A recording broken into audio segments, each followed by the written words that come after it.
Vasudevaya. Om Namo Bhagavate Vasudevaya. Srimad Bhagavatam, Canto 4, Chapter 24, verses 4 and 5. Verse number 4. Pavaka pavamanascha suchiriti agannaya pura Vashishta shapad utpanna punaryoga gatim gata. Translation. The three sons of Maharaj Antardhana were named Pavaka, Pavan, Pavamana, and Suchi. Formerly, these three personalities were the demigods of fire, but due to the curse of the great sage Vasishta, they became the sons of Maharaj Antardhana.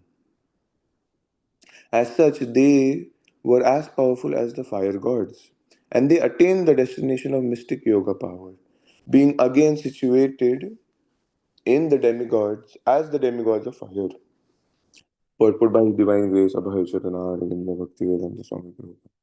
In the Bhagavad Gita 6:41-43, it is stated that one who falls down from yoga practice is elevated to the heavenly planets. And after enjoying the material facilities, there he again comes down to the earthly planet and takes birth in a very rich family or a very pious Brahmana family.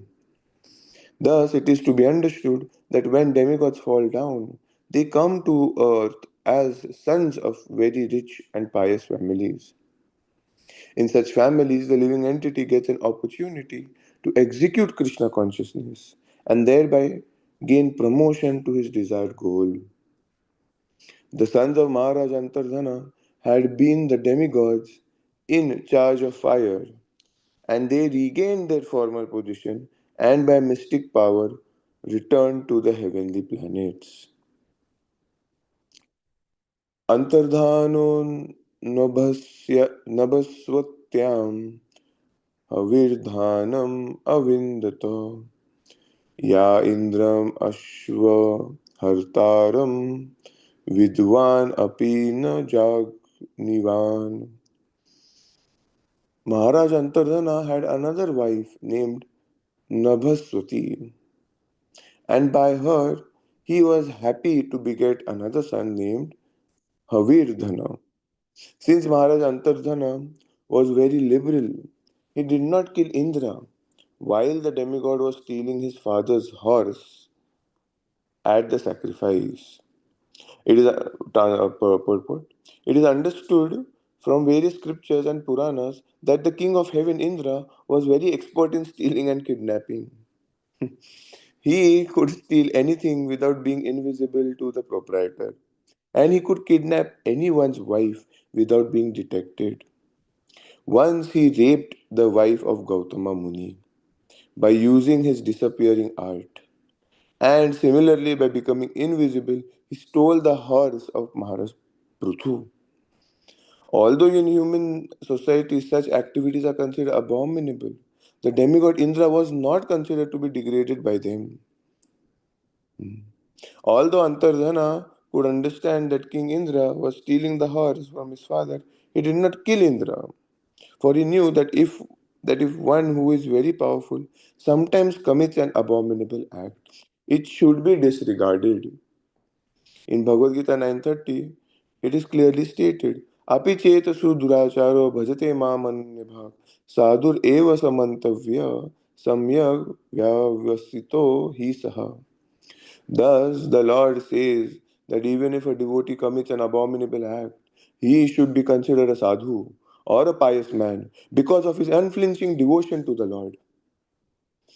The devotees of the Lord never willingly commit any sinful act, but sometimes they commit something abominable due to their previous habits. Such acts should not be taken very seriously. However, because the devotees of the Lord are very powerful, whether they are on the heavenly planets or on this planet, if by chance they commit something abominable, it should be taken into account, but it should not be taken into account, but should be overlooked. Om Jnanatimirantasya Jnananjana Shalakaya Chakshurunmilitam Yena Tasmai Sri Gurave Namaha.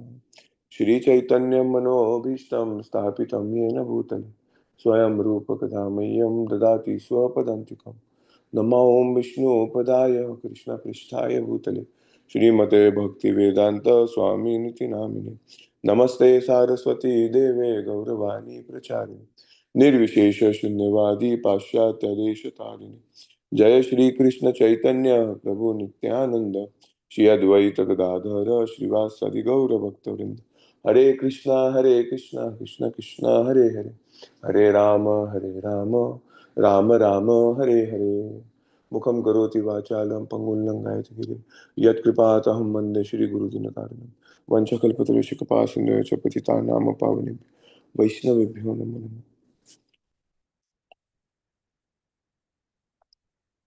So very difficult verses, but we see over here Prabhupada, even though he is, so famous, everything, never compromised in anything, never compromised in the Vedic principles, as in the principles of a devotional society, what is to be done and how a devotee should act, is emphasized so clearly by Srila Prabhupada that whether if we are not in charge of a responsibility of management or anything, then we should really keep our mouth shut.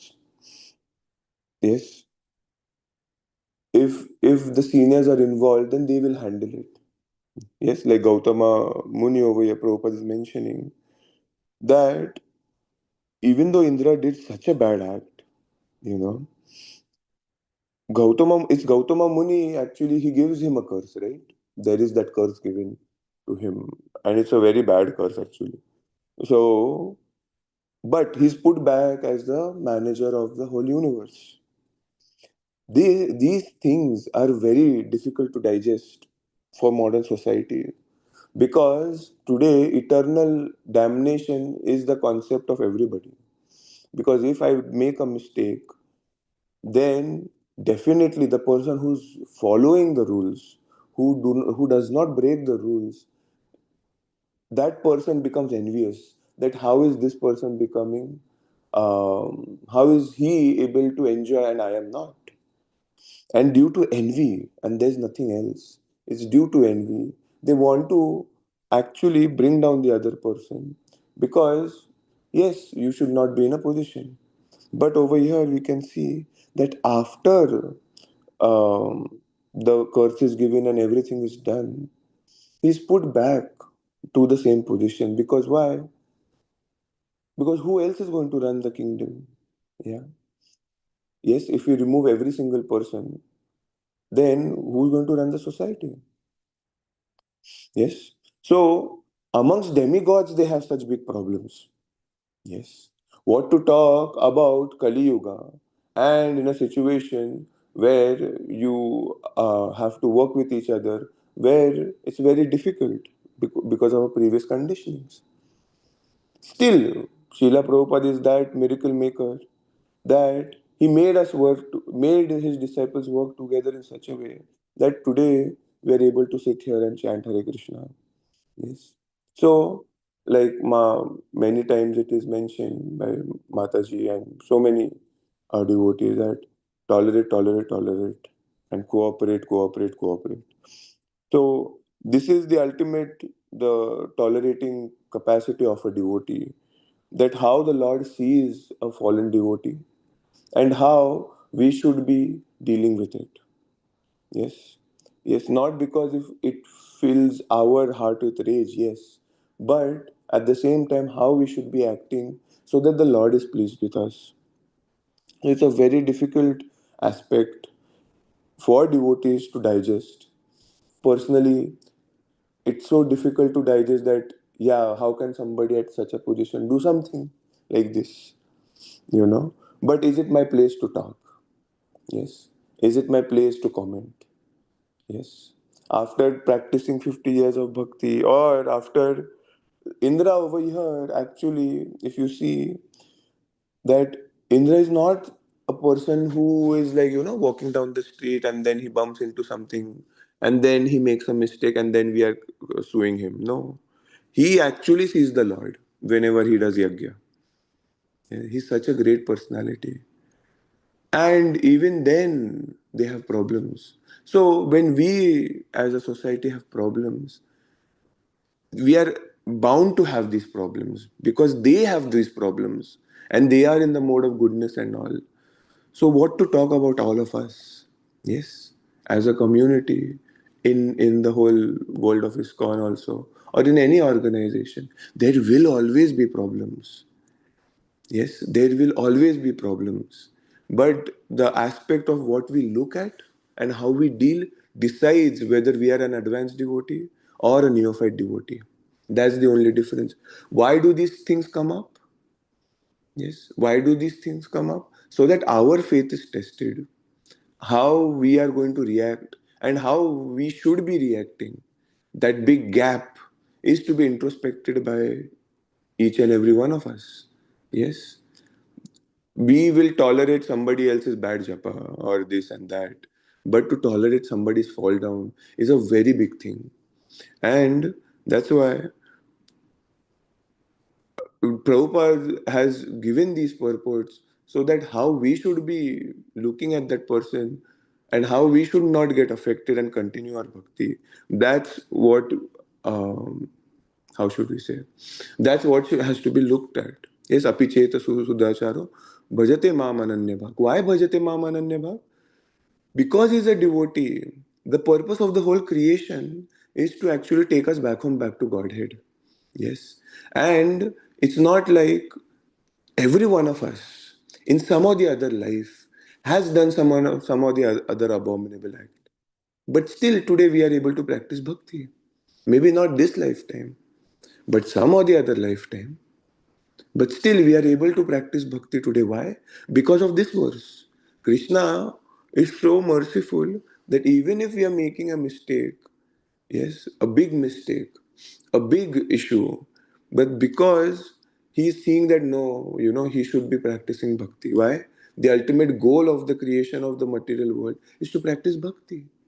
So when a person actually goes away, actually falls down, the purpose, why did he fall down, has to be looked at. Yes, obviously, he should not be in that position so that it agitates the community, but at the same time without devotee association that person will never go, how do we say, never come back or get reformed. The only way a person can get reformed is only and only by the devotional process. Yes, the other processes are helpful, but like Maharaj Parikshit mentions in sixth canto to Shukdev Goswami, that it is still useless. Why? Because the seed of material desire, the seed to enjoy, yes, to be the controller and proprietor is not gone. And hence, he's bound to make that mistake again. So, how to avoid that person to make that mistake again? By engaging that person in devotional service more and more. Yes. And that is good management. Yes, that is perfect management. Why? Because the person who's in charge knows how to deal with these things, and that's why Kshatriyas, that's why the administrators had such a big role to play in all of this. That's why the king used to give the justice. Yes, why? Because he's the representative of the whole of the supreme personality of Godhead. Yes, so when we do what is meant for the creation of the material world, then there is no problem. Okay, it's like when you have darkness and somebody is in darkness, and if you put him in solitary also, he's more put in more darkness. There is no difference. He's already in darkness, and that's why these issues are coming up. But if there is one lamp, a teeny tiny one also, then even that lamp is actually going to benefit him. Yes. And that lamp is only devotional service and nothing else. This is a stage in a devotee's life where he comes to the platform of Nishtha, where without bhakti, if we think that somebody else can get reformed, then we will not make progress. Yes. Yes. It's only and only because of bhakti that something can be reformed, something can be done nicely. Otherwise, it's not going to work out. And if we don't have faith in this, that even a person like Indra over here who's done such abominable acts can get reformed by only one process. Yes? Bhajate maam ananya bhaka. Demigods are devotees of the Lord. Yes, that's why they are seeing the Lord. That's why they worship the Lord. Yes, they don't have the problem over there that, oh, who's actually Supreme Personality? Yes, they don't come and sit over there and then have different societies to have different kinds of worships. No, they all agree amongst each other. They don't even, the great personality of Shani Dev, so many, Mangal Dev. And there's so many demigods, nine Navagrahas. They all agree that the Supreme Personality of Godhead is Vishnu. Yes. And so all of them are devotees. They are all Vaishnavas. Yes. And we respect them as Vaishnavas. Yes. Yes. We do talk about Indra, but the the thing is that he's a greater Vaishnava than at least I am. Yes. But even then he has big problems. So what to talk about our community? We will always have problems. It is going to come. But the advancement of a devotee will be only seen that how is he going to tolerate and how he is going to move on. So that's why the advancement of the others is shown in all of this. That when these things come up and these things pop up in a community or anywhere else in the whole world, how is the community or the devotee congregation reacting? Yes. And from that, we get to know where people have problems in what phases of their devotional life. Yes. And then it's easier to associate and not associate. Because this aspect of justice, you know, if we are not in a position of power or authority, if we are given this role, then that's another thing. But if it's not a role, and if we are just commenting left, right, center, then what is the use? That means we are focusing on the rules more than on Krishna. Yes. We already know the principles, we know everything. So what? That person has problems. He'll take the management will take care of it. Why do I need to go into that personal details of somebody else? But this is very difficult to practice. Why? Because the tendency of enjoyer and controllership doesn't go away very easily. And hence, when these things come up anywhere, you know, we have to be really careful. Why? Because Indra, being a better devotee, he sees the Lord himself. Yes. If I comment on him that, hey, such a, useless fellow, what does he know, And then we comment, hey, everything is useless only. He doesn't do anything. He doesn't, he needs to be hanged or something like that, right? So if I comment start where I'm not in a position to do that. If I start doing that, the thing is that because he's at a later stage of bhakti, yes, the fall down is for me. Why? Because there is no relation. There was nothing to do. I'm spending my time just criticizing for no reason. Yes. So, so even though that person is repentful, and then he'll recover. Yes, he will recover. Why? Because he's practicing devotional service.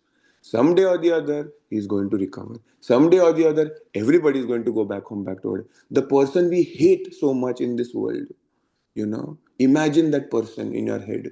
You hate and you are envious and jealous of him. People say that we are not jealous of anyone, but that's not a fact. Until and unless we are a pure devotee, it is going to come up. But the person who we hate and we are envious about, that person also will go back home, back to God. Guaranteed. Why? Because the program of the material world is to make us Krishna conscious. Yes. So there is no eternal damnation. Even if the person performs the most abominable act, that person is also going to go back home, back to God. But to digest this, it requires real sadhana. It requires real faith in the Shastra and in the words of the Lord. And that's why to comment on somebody who is at higher level of bhakti, he will take care of himself. He will do bhakti and he'll go back home, back to Godhead. But what about the people who commented on that person? And they'll remain over here if they are not a part of the whole, authority, and they have to talk about it and all. Otherwise, it's not going to work out. When Prabhupada was handling all these things, he was like, if somebody has problems, he would take with him. Yeah, you come with me. Why? Because with Prabhupada's association, they would be so better, and they were put back after they were, brought back to the level of proper standards. Prabhupada used to put them back to the position of wherever they were, as a temple president or something like that, or a Sankirtan leader. But he did not kick them off. So, very difficult to practice this. And as practicing devotees, the real advancement is to really see in the eyes of the Shastras. Yes. So, thank you very much. Srila Prabhupada ki